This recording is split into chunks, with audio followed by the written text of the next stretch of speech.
It was another quiet night at the office. No phone calls, no messages, nothing but junk mail and overdue bills to keep me company. Seems nobody wants to hire a real private dick anymore, a professional like me. A guy who does the detective work nobody else wants to do. A guy who wears hats and walks around in a black and white world. I began contemplating a more profitable line of work, like politics. We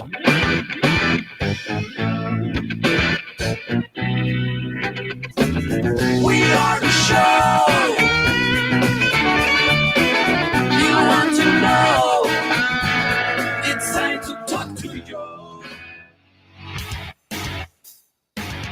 All right, folks, good afternoon and welcome to the Thursday edition of the Joe Mangiacotti Show here at AM 830 WCRN. That's the last day of the week for me because tomorrow, Fridays at 1 o'clock, the Carr Brothers come in. What do they call it? The Carr Brothers Experience or something like that. So they'll be in tomorrow, not me. So enjoy your weekend, folks. I will be sitting in for Peter Blute on Sunday. Nothing to worry about.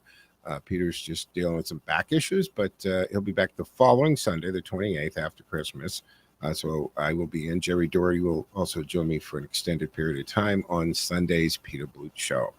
Let's take care of some housekeeping. You can join the conversation for the next hour at 508-871-7000. That's 508-871-7000. Hey, and don't forget, our text line is up and running. That's right. You can join us via text at 617-297-8388. 617-297-8388. It does appear on the screen here in the studio in real time.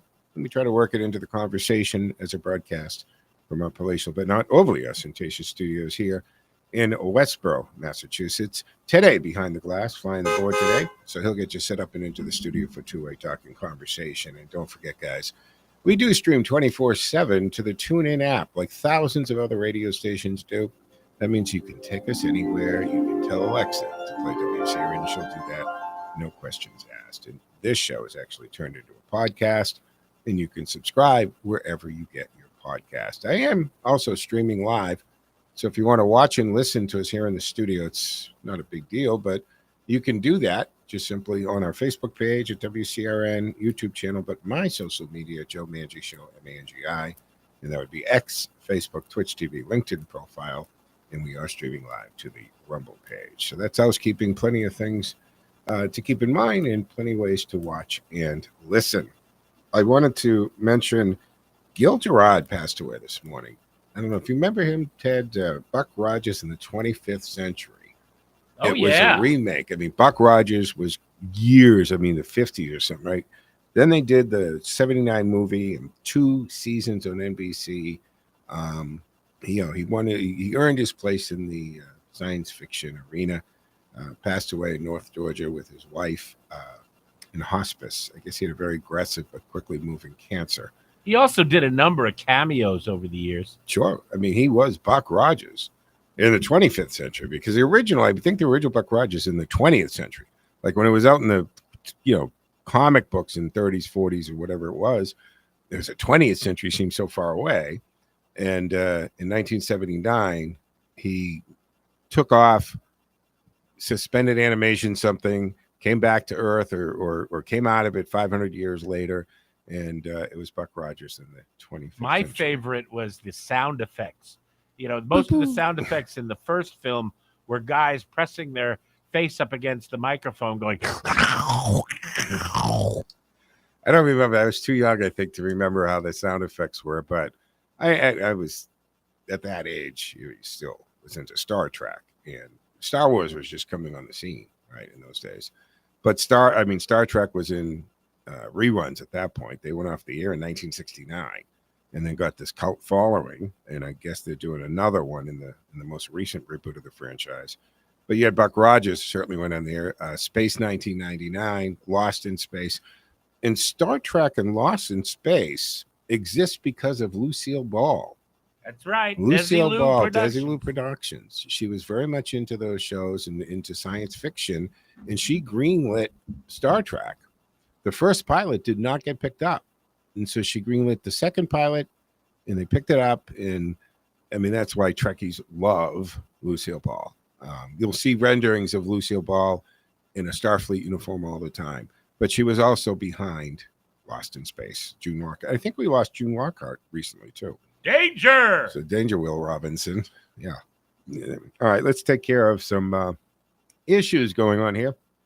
And let's start. Boy. Yeah, let's start. I mean, Donald Trump addressed the nation last night. And let's start that with saying, the legacy media, they just still refuse to understand things about Donald J. Trump. He doesn't just fight the political war, folks. I mean, he fights the information war. And last night, 9 o'clock, he pulled off an ultimate media fake. And they fell for it again because yesterday all day long, right, the talking class was pushing one story. And they were pushing the panic buttons too. Graphics, packages were ready to go. Breathless sources say chatter everywhere. In the United States, according to them, was about to invade Venezuela. And that we were headed to war. That Trump was about to light that fuse. And they practically begged America to tune in because fear sells for them. Chaos sells. And Trump as a villain is the most profitable product. And several people in the media have made their careers over this man running, becoming president, losing, becoming president again. So what did they do? Well, they cleared the prime time. Often they won't carry him, right? Well, a mainstream legacy media. They went wall to wall. They dragged tens of millions of Americans into the broadcast because they thought they were about to catch him in the act. And instead of war, President Trump gave the country a checkup report. Calm, confident.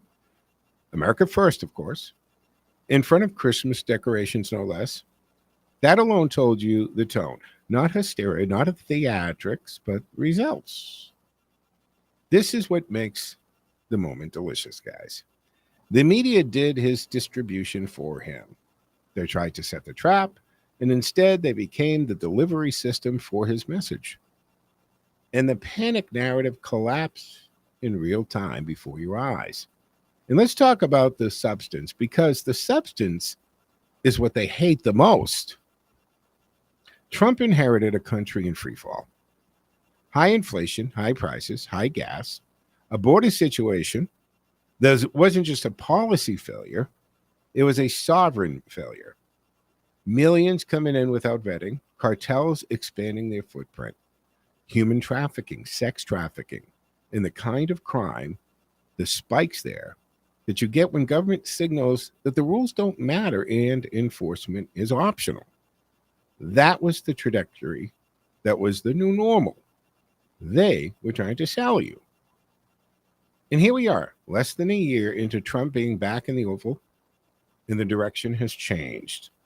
The border is secure, basically in a weekend. Inflation is back down. It's 2.7 now, 2.7 from 9.1. Prices are coming down. I know everybody doesn't feel it. Again, less than a year, guys. He's been back in the Oval after 4 years of well, we get 4 years. And then Trump did something else that the media hates even more than his tone. He said out loud what working Americans have been living for years. Illegal aliens were draining your hard-earned tax dollars. Government doesn't have any money except for the money they take from us, period, right? We know this. The spin, no apology, no permission slip from the editorial boards. Just the blunt truth that the left won't say because their coalition depends on pretending the problem isn't real. We're trying to transfer it now that didn't exist till January. Now they want to transfer it to Donald Trump. Now, when government refuses to enforce the law, citizens pay that bill directly and indirectly in schools, in hospitals, housing, public safety, and the erosion of trust. And let's not ignore one more piece that matters. Well, the media tries to paint Trump as reckless. The reality is that he's been ending wars and conflicts, not starting them. That's what an America First foreign policy looks like in practice. Strength, clarity, and national interest instead of endless entanglements and blank checks. So yes, call it trolling if you want. I call it strategy. Because here's the lesson. The left and their media partners are addicted to narratives, not outcomes. They live for the manufactured crisis the impending doom, the Trump is going to storyline and walls are closing in. And Trump just reminded them and reminded us, the country, that when you govern from strength, you don't need the panic machine. You need results. They never see this coming from him, and they never learn. That's where we start today, because this wasn't just a speech. It was a moment of exposure. The media ran the play. The public watched the setup, and Trump flipped that script. And now the question is simple. If they were that eager to sell you a war that didn't happen, what else are they selling you that isn't real? And if you haven't started asking that question yet, you're behind. So we can get into it. We'll take your calls today. 508-871-7000. Lines open and available. That's 508-871-7000. Ted, you want to add something? Yeah, what I took away was Trump's absolute brilliance at this game. If you remember a few years ago, I think it was Hillary Clinton that came up with the expression fake news, and he just took it over. He just made it his own. Well, they were beating on Trump's administration, but 2 weeks ago with the affordability crisis, and what did he do? He took it away and used it. Yeah. And he hit the ground, right? He went to Pennsylvania to explain this. The CPI is better than was expected. Inflation coming in at 2.7%. A little bump up in unemployment. But, the one thing, and he drove this home last night, the jobs that are being taken mainly, if I think he said 100%, I don't know, sounds reasonable, by citizens. So that is in the long run, that is better. And we don't talk about this a lot. Remember that a lot of times when non-citizens take jobs and are taking that in the circulation, there's a massive amount of money that is transferred out of the country every week. Just go down to the Western Union, or if they check these PayPal apps or whatever they are, Zillow, or I don't know what they're called. But people send tons of money home every single month. It's millions of dollars. He's talked about implementing a tax just for that as well.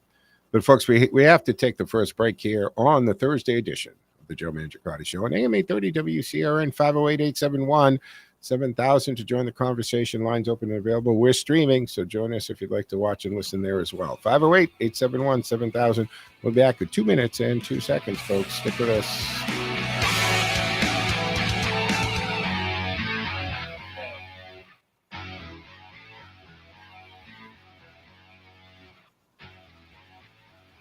This is Jerry Doherty, host of Making Money Last, right here on WCRN. Like all business owners, I'm interested in why people choose to work with Boston Independence Group. So I asked my clients. The most common response, Jerry does not try to be all things to all people. Boston Independence Group is specialized, focused solely on retirement planning. My customers enjoy the difference. We do one thing, and we do it exceptionally well. Help other people live better in retirement. That's it. If you're ready to retire or making plans to retire, we can do for you what we've done for hundreds of other retirees throughout New England.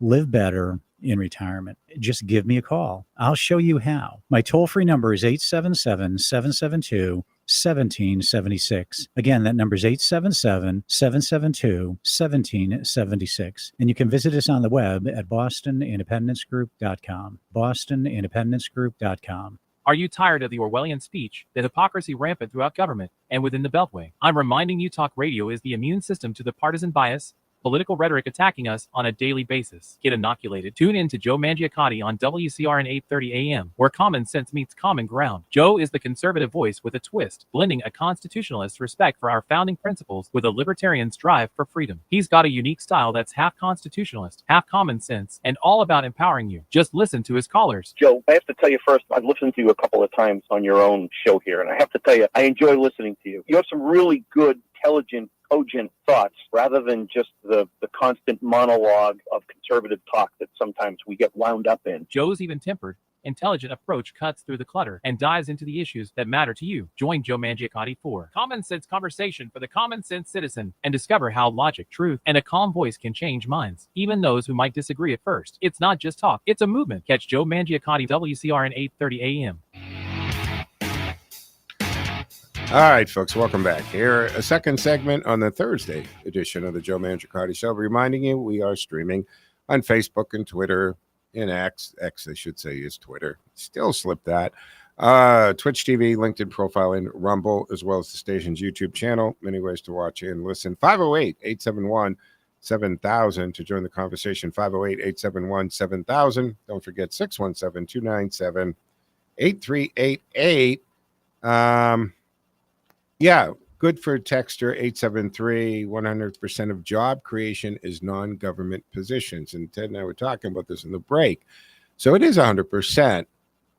So remember that the unemployment, because a large number of government employees are no longer working for the government, which will affect the unemployment numbers, just like the massive amount of hiring done under the Biden administration jacked up the unemployment numbers, or actually made them look better by lowering unemployment, which costs us a tremendous amount of money. And right now, the number of government employees is the lowest it's been in decades. Trump has done that. He has been showing us that the government doesn't have to operate at that bloated, wasteful level that we've been operating for years under both Democratic and Republican presidents and administrations. That's not exclusive to Democrats, folks. We just don't need that high number of government employees working. And if they're so darn good and valuable, they'll be fine in the private sector. Don't worry about them.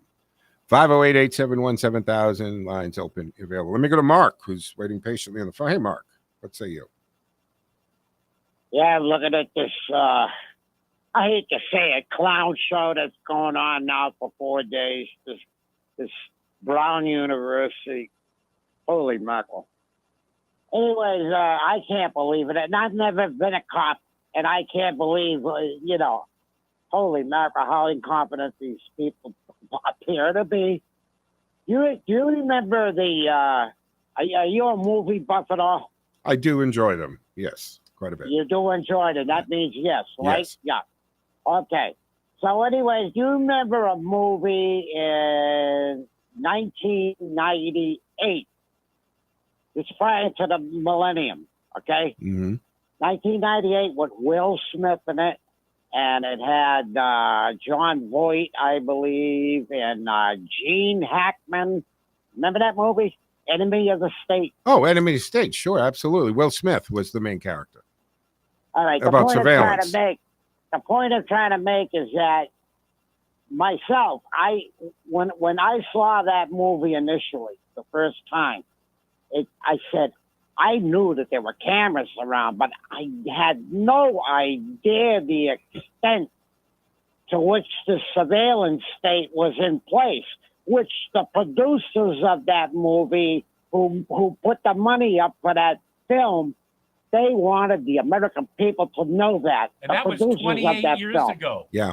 I know it was 28 years. Yeah, 20. Yeah, I know it was 28 years ago. I just said it was released in 1998.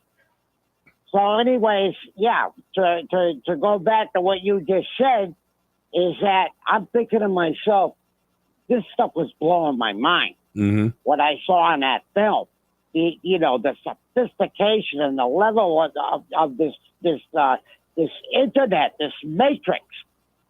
But like Ted just said, the scary part is that this is 2026, and this is what, 27 years ago? You imagine what they got now, and they can't find this guy, and they don't know who he is. Oh, come on, man. Yeah, well, we'll get into that a little bit because things don't add up on that. Mark, thank you so much, and Merry Christmas to you. Enjoy your holiday. You know, if you pay attention, Boston has it, New York has it, major cities have these buildings, these government buildings. Have you ever noticed? There's one in Boston. There's one that's kind of famous in New York because when the whole skyline is lit up at night, you have this dark void. There are no windows, just exhaust fans. But you notice when you get close to the lobby, it looks like a normal lobby till you get close and you realize they have a lot of security here. Armed guards all over the place. Most of those buildings that I'm referring to are going to be some kind of NSA listening post. They're processing, just incredible bytes of data by the hour, by the day. Gene Hackman in that movie, Enemy of the State, and it's a great movie. Thanks for bringing that up, actually. I'll watch it every once in a while when it comes back on. I mean, even Hackman's character is talking about what NSA had in the 60s and 70s for surveillance, acres and acres of underground computers. I joke with the fiance, I joke with friends when we're on the phone that NSA is listening to everything out there in the air, not somebody sitting there with headphones on. The computer is listening, but it listens for syntax and word patterns and keywords. And if it detects it, it flags that conversation and it sends it to an analyst who's going to listen to the whole conversation in context to see what they're talking about. And that's why when you find out that they've thwarted some kind of plot, it's usually because the algorithms were able to detect this pattern of conversation that they were talking to maybe about cans of paint.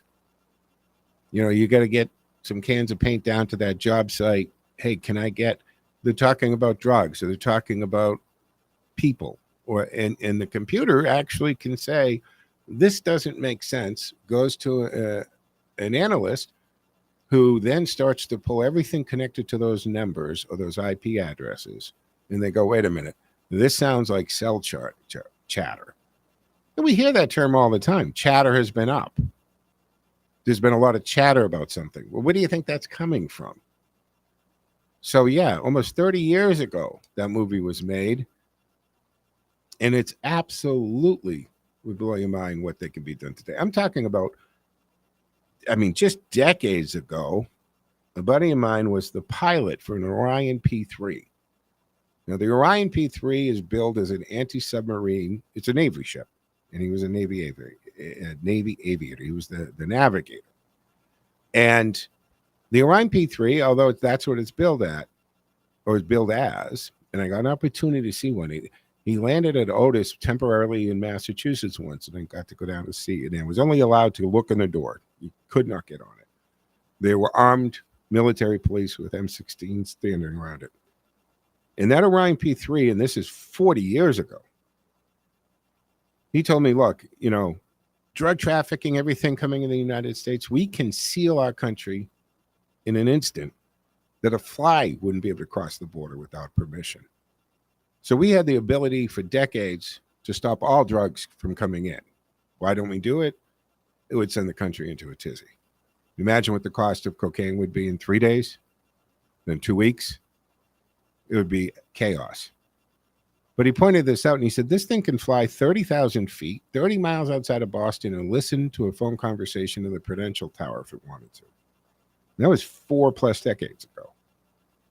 So the surveillance ability is phenomenal. We have been in 1984, George Orwell's Big Brother, for decades now. And he was very accurate to where we were going with this. But I do want to talk about what's unfolding in Providence right now. Because we've got 2 people are dead, families are shattered, the community is on edge, and the suspect in a campus double homicide is still out there, armed and dangerous. And for them to say nothing to worry about. Smiley, Mayor Smiley, this is the worst thing that ever happened for his career, because now people know that this guy exists, other than just the little power base that he was able to get elected from. But in a moment like this, what does the public need? They need competence. They need clarity.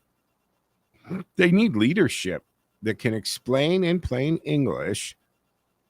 That's not a little dig to the chief, by the way, but it kind of is. In English, what happened, what's being done, and why the most basic piece of modern law enforcement, usable surveillance footage, seems to be missing when it matters the most.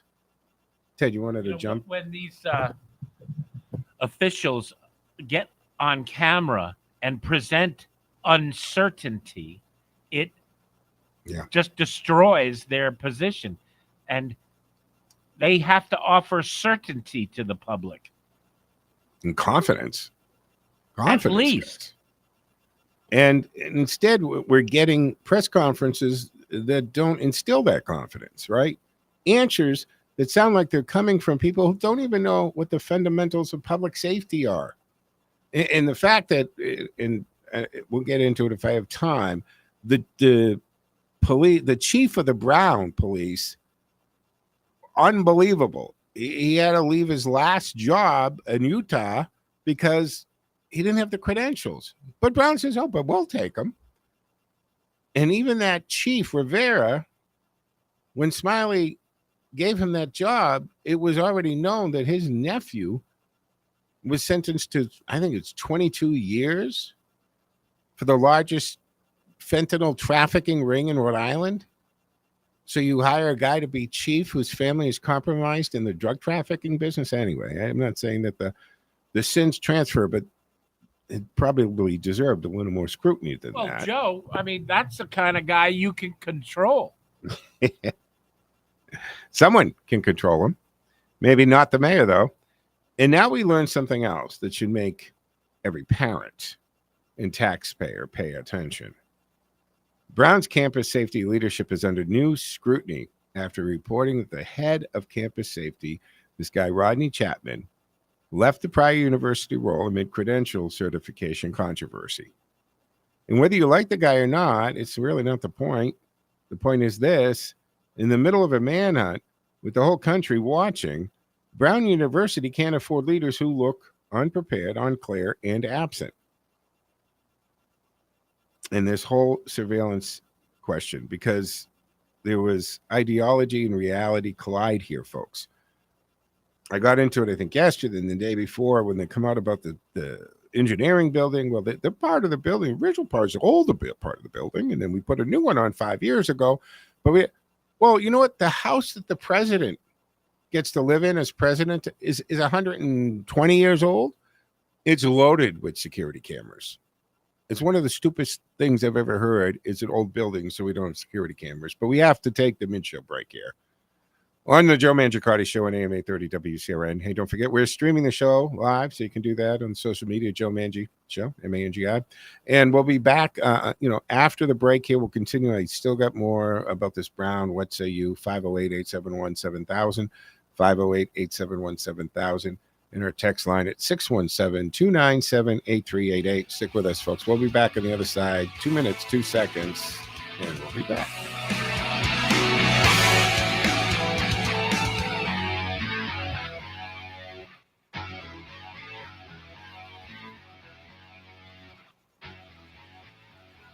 Time now for the forecast from the Boston Independence Group Weather Center. Call Jerry Doherty today at 877-772-1776. Retirement is within reach. I'm meteorologist Sherry Smear, and here's the latest Boston 25 weather on Radio 830 WCRN. We've at highs in the 40s today. Not too bad out there. In fact, bright, kind of mild. Tonight, temperatures continue to rise, and that's going to lead to a little bit of drizzle and fog during the overnight hours, and then a lot of rain and wind for tomorrow. We've got peak conditions early afternoon with some damaging wind gusts expected. Gusts tomorrow anywhere from 45 to 65 miles per hour in Massachusetts. I'm meteorologist Sherry Smear, and you can hear Boston 25 live for the morning drive weekdays on AM 830 WCRN.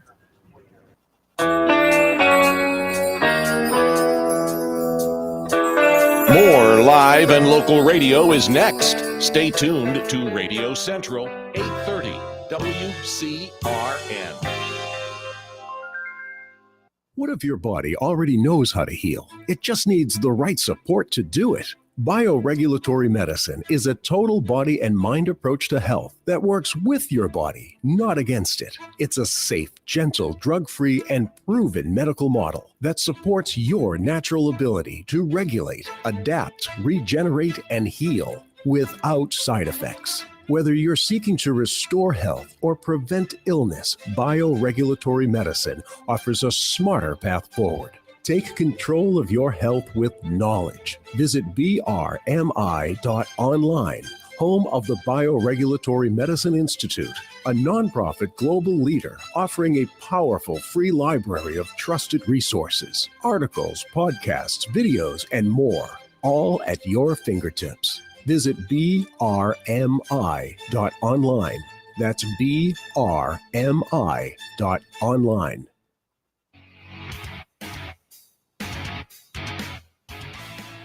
Here to the second half of this Thursday edition of the Joe Mangiacotti Show on AM 830 WCRN. 508-871-7000 to join the conversation. We'll go to the phones. I wanted to finish my thought on this because this surveillance question down there. See, as a matter of public record, we know that in August, a coalition of activists, a rights group, right, urged the universities to roll back campus surveillance, arguing protesters needed autonomy. No, you don't. Not at all. Fine. They can argue it. That's America. You can have that opinion, but the universities would be asinine to cave, and many did, though, by the way. But here's the question Brown University must answer directly, not with the word games, but did Brown change anything about its CCTV program? Did it change its coverage, activation, retention, or access after that activism push? Did they cave? Did they? That's the criminals, because these protests very often cross the line to riots and criminal behavior. So that would be like someone intending to rob a bank, putting a push onto the bank and saying, can you eliminate your security guards and your, cameras and surveillance? The answer to these should be an emphatic no. Matter of fact, we're going to increase the surveillance for your safety. But here's the question. Did Brown do that? Because investigators and reporters are describing a case hampered by limited usable footage, particularly in the older part of the building that was targeted. That is just stupidity. And if the answer is yes, we had cameras, just not where we needed them, then that's still a devastating indictment of priorities at an institution with billions in resources. And the question did get answered about the Brown University police cruisers. They do not have cameras. Now Brown has one of the most sophisticated, well-funded, and respected physics and engineering departments in the country. But their engineering department couldn't come up with a camera for their cruisers. So today, we're going to do what the press conference, ask the direct questions, demand some timelines, demand the policy record, because public safety is not a seminar and it's not an activist slogan. It's duty, it's responsibility. And when universities treat policing like inconvenience, when they treat surveillance like an oppressive narrative, this is what you get: chaos, confusion, and a killer still on the loose. And we'll get into those details. Joe, there's far too much smoke for there not to be a fire here. Big time, especially with the scrubbing of the anthropologic student there who meets the physical description. I got into that a little bit yesterday, but just the whole scrubbing of that is very suspicious. And the fact that there's somewhere between 20 and 60 witnesses, and this chief, when asked about that, we don't know. We haven't interviewed them yet. They don't even know who was in the room. But we have witnesses, because the media actually has been doing a pretty good job about following up some of these questions, better than they're doing in their job, in my opinion. But there were several witnesses who told the media that the man did yell Allahu Akbar before firing. And the AG disqualified them. Said there were far too many different opinions about what which is in said. Every investigation ever in the history of investigations, by the way. Matter of fact, if you're an investigator and you got multiple people that you take statements from independently and they all match up perfectly, something's wrong. That's rehearsed and coordinated. That never happens organically, naturally, folks. 508-871-7000 to join the conversation. Let's go to the phones because Ken's been waiting patiently. Hey, Ken, Merry Christmas. What say you? Same to you, Joe. And hey, I'm in my old stomping ground. I just had a luncheon in Worcester, and I'm within a mile and a half of my old house. Oh, nice. Had to pull over and give you a call and fill you in with some information. Maybe go visit the people living in your house now. Oh, absolutely. There are people living in my house. I just wanted to drive by, see what it looks like. You don't have to knock, Rules say you can just walk in. But anyway. Homestead rules. Yeah, say you're from Columbia. That's all. Yeah. We're talking about the Brown student shooter. Let me fill you in with some information. He has lived in Florida. His parents are residents of Massachusetts. In all likelihood, Joe, this was well planned out. He is long gone. It's only 4 hours from Providence to Burlington, Vermont, which happens to be a sanctuary city. And then another 2 hours to Montreal, another sanctuary. Well, they're not just a sanctuary city. That's a sanctuary country. Yeah. And then boom, bang, back to the Middle East. The only question is whether his parents are with or not. Yeah. Get the picture? Yeah, I do get the picture. The other thing I would take issue with is, Vermont's a sanctuary. Burlington, again, in their minds, it's sanctuary. If the FBI was tracking this guy and they found he went to Burlington, I don't care how many times they declared sanctuary city, they're going to Burlington and they're getting him. They can't pick and choose federal law. Joe, how quick do you think the FBI can pick up all of this? Do you think as soon as he does his deed, he's on the road, he's got his plan? They're not on him that quick. No, they're not. He's across the border before the night's over. And the thing about it is, and Mark brought this up a little bit, and I've been watching. I like that guy Paul Morrow, right, former inspector NYPD and worked intelligence. And they had him, and he was pointing out, and Mark kind of brought it up, that the neighborhood around Brown, or the southwest part of that, off the campus, and this is a unique campus because unlike a lot of college campuses that are islands onto their own, right? They have a very defined property line, maybe even borders and walls. Brown is just integrated into the neighborhood. And once you get on that outside part of that engineering building, the old part of the building, folks, you're on a Providence Street. And if you walk a half a block and turn the corner, you're out of any possible surveillance from Brown. So now you're going to the ring bells, home security systems, ATM cameras, traffic cameras, Tesla. I mean, they actually asked Tesla owners to check their Tesla surveillance and see if they can turn that into them. But a lot of those homes are behind walls and set back. So the cameras are more trained on the interior of their yards and property. But anyway, if he got around that corner and we don't have him getting in a vehicle or whatever, forget about it. He could be so far gone, even out of to your point, Ken, out of the country. Joe, Providence is a city that's been around for, let's say, 300 years. And it has one of the more robust undergrounds in the Northeast. Also, they're telling us they don't have cameras in this older building. Well, there are a lot of older buildings on the Brown campus. This guy could be held up in one of the attics or the basements of those buildings. So it's hard to determine whether he has fled. They may be concerned about the narrative because he might still very well be there. Yeah. And for them to say, oh, don't worry about it, there's been no new threats since 2 people were murdered in our building on the campus. Well, there were no active threats before those. It's so asinine to say you have nothing to worry about when there's an armed, dangerous, double murderer out there somewhere without knowing it. I'm sorry, Ken, go ahead. On your FBI, Joe, FBI has black hats and white hats. They have more white hats than they had a year ago. Well, who do you think was feeding Providence people the bogus, look at this military guy, came from Wisconsin. Let's chase him down on Sunday morning. Pull him over at where my brother used to live, Coventry, Rhode Island. That was a black hat. So the guy had extra time. He didn't even need extra time. He's long gone. Simple story.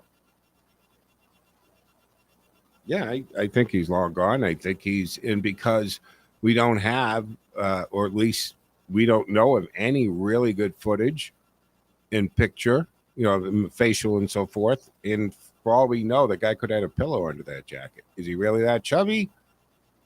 Or was it a pillow or prosthetic? We don't know because they don't have good footage. This is coming now. If they have the footage, and this is because remember was it the Iowa, right? The murder of the students in the building. That guy, Schrumberger, I can't recall the name.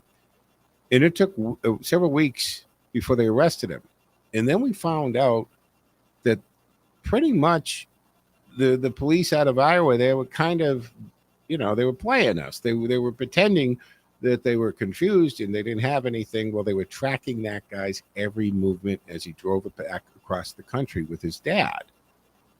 So I'm really hoping that they're far more confident than they appear to be, Ken, and they have far more footage than they're willing to let out right now.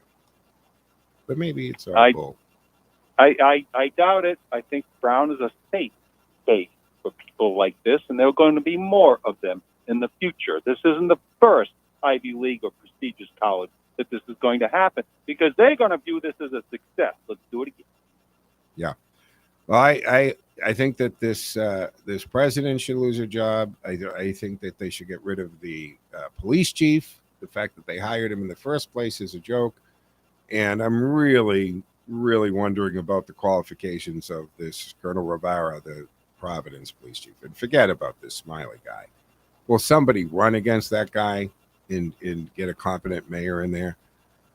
We're coming up on... That's not happening, Joe. Yeah, I know. Buddy, it's Providence. Died long ago. Yeah. Go back to remember the days of Buddy Cianci.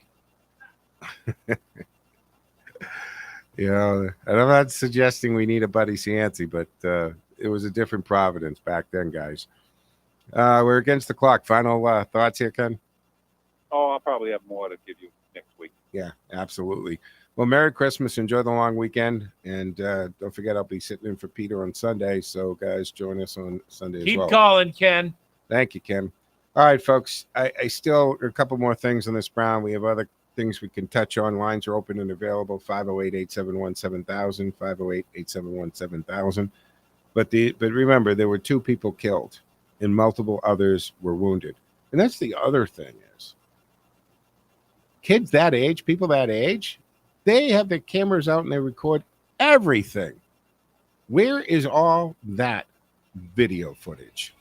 508-871-7000. Stick with us, folks. Back in 2 and 2 for the final.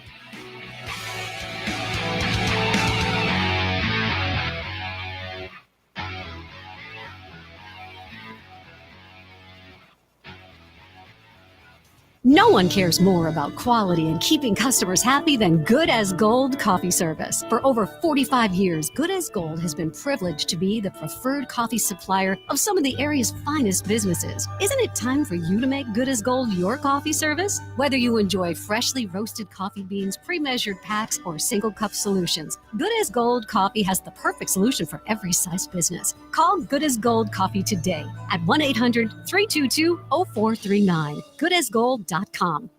Step into the magic of winter in Wooville, where Polar Park transforms into a sparkling holiday wonderland. Stroll through twinkling lights, meet Santa in his workshop, decorate cookies, and explore our Christmas tree village, each tree supporting local nonprofits. Bring the whole family for festive treats, music, and the spirit of the season in the heart of Worcester. Tickets on sale now at polarpark.com/Wooville. Don't miss the magic. Winter in Wooville happening this December at Polar Park. Being responsible for an aging parent or spouse can feel overwhelming.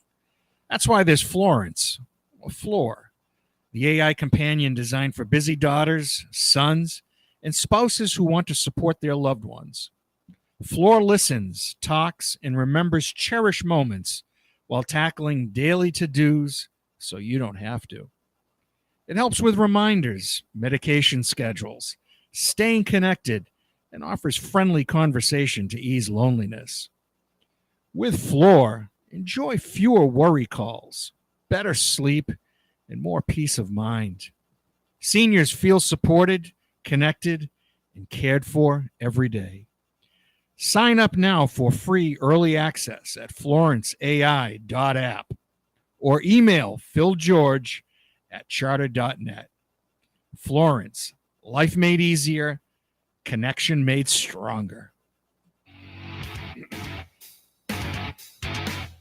All right, folks, welcome back here for fourth and final on this Thursday edition of the Joe Mangiacotti Show on Radio Central, AM 830 WCRN. Reminding you can join us with the time we have left together at 508-871-7000. 508-871-7000, text 617-297-8388, 617-297-8388.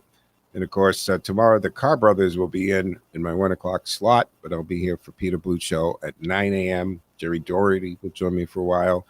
And coming up after me today, is Frankie coming in live today because it's Hanukkah? So, okay. But we'll have a replay. Frankie Boy, a replay coming up after the show today. A radio replay. Replay, yeah. 508-871-7000. Okay. This little tidbit was interesting to come up because this whole narco boat, this whole thing. And by the way, I know we've got this latest round of pearl clutching from the left because it's not just dishonest and it's dangerous. And what's interesting, one of their own, or at least he's still one of their own, John Fetterman, who has gotten a really big dose of common sense, I think. And maybe he's just old school Democrat. But he went into that classified briefing. And he came out and he said, okay, you know what? We know exactly what these boats are. We know what's in the boats. We know exactly who's driving these boats. We know where the boats originate from and where the drugs and fentanyl in the boats come from. And we know where they're headed. Now, I'm just going to reference the earlier discussion in this very show about intelligence and our ability to surveil, our ability to listen to your calls, your emails. I don't care if you're on WhatsApp and you think you're secure. It's not. Okay?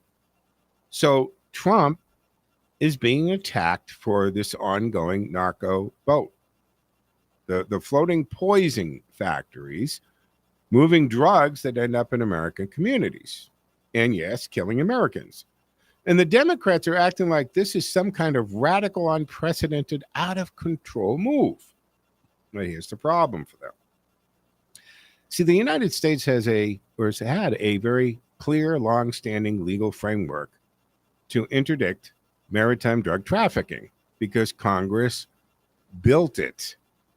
And the centerpiece of the framework is called Maritime Drug Law Enforcement Act, the MDLEA, codified with 46 U.S.C. Chapter 705 U.S. Code. And this law wasn't written yesterday. It exists because Congress formally recognized that drug smuggling at sea is not a minor offense.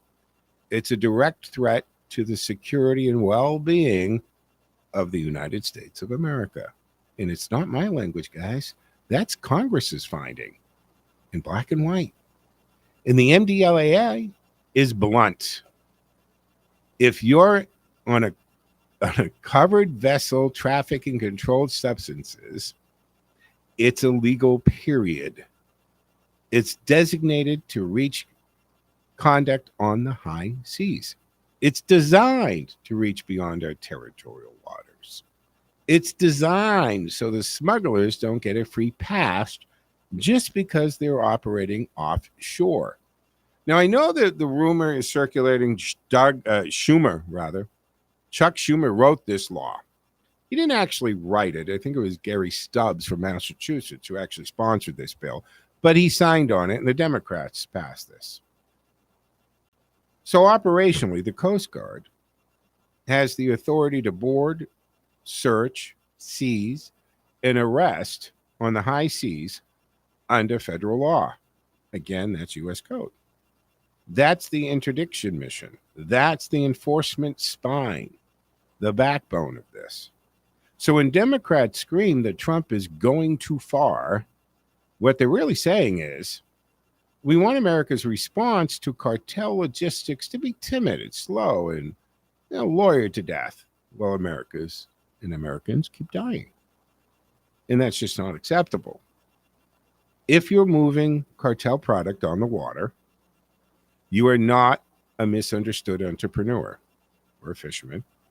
You are part of a supply chain that destroys families, funds criminal networks, and undermines American sovereignty. So President Trump is treating it like it is an attack on American people. And that's the contrast. The left wants to protect narratives. Trump is protecting Americans. That's where we start today. That's where we are. And the Drug Law Enforcement Act is the core federal statute that makes drug trafficking aboard certain vessels a U.S. crime. And it gives us, the United States, that is, the total legal jurisdiction, the hook to interdict, prosecute narcotic smugglers far from U.S. shores. I gave you the chapter, I gave you the code. And it was 1986, Congress strengthened and updated the framework through two key public laws frequently cited in the statute's notes and case law, by the way. And that would be 99-570 Anti-Drug Abuse Act of 86, Title III, Subtitle C.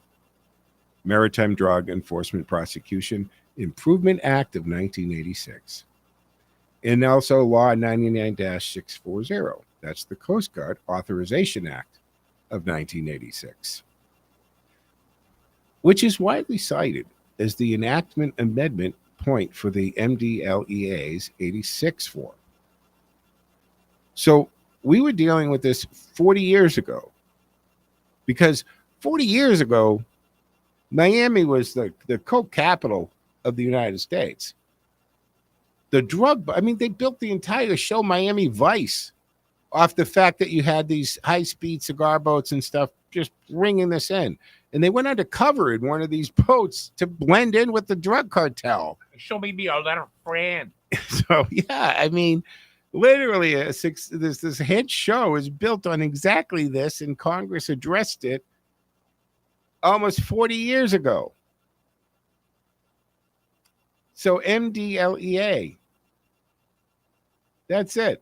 Congress declares maritime drug trafficking is very serious.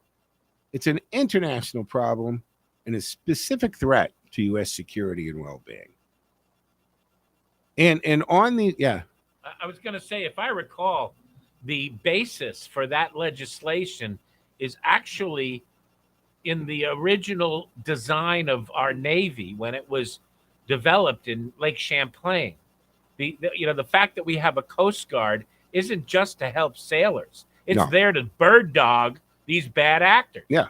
Coast Guard, a lot of people think Coast Guard is just there to show up with that cool helicopter and lower down the lift. And no. The weaponry, and because it's not battleship gray and stuff, don't make any mistake that the Coast Guard is a very heavily armed maritime law enforcement branch of our government. The word is lethal. It's a very, their vessels are extremely lethal. So this core issue here, while on board a covered vessel, a person may not knowingly manufacture, distribute, or possess with intent to distribute a controlled substance. So it's designed to apply even when the conduct occurs outside of our territorial jurisdiction. And they have you noticed that there's been a lot of effort to make sure they fit into this stuff when they release these videos. And I think it's 95 of these narco drug traffickers have been killed in these bombing of these boats, or the hitting of the boats. But they always make it very clear that when we do hit them, they were in international water on the way into our area, or our water 12 miles out, enabling prosecution when a vessel is subject to the jurisdiction of the United States. So this act ties punishment to federal drug trafficking penalty provisions, and you can cross-reference that to other U.S. codes, right? 21 U.S.C. It's 960. That has to do with drug trafficking penalties. And jurisdiction is handled by the judge. The statute specifies jurisdiction over the vessel is preliminary legal question for the judge, not a jury element. And judges have been signing off on these things. These are being done, and they're going through, well, I'll use the word, guys, due process before they blow the boat up. Hey, they are in the Gulf of America. Some of them, but yeah. So look at on the enforcement side, the Coast Guard's general law enforcement authority in the high seas, that is spelled out in 14 USC subsection 522.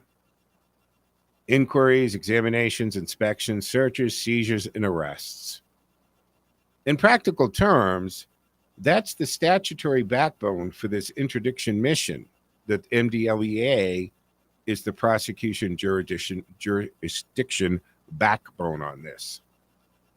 So Schumer wrote this. I know that's circling on, getting out there on social media. He didn't write it. He supported it. He voted for it. The Democrats, and I think Stubbs is the one behind it. So that 86, that was Public Law 99-640. And it came from a House Resolution 4208 in the Coast Guard Authorization Act of 86. Now, it does show on that bill that it was Gary Stubbs.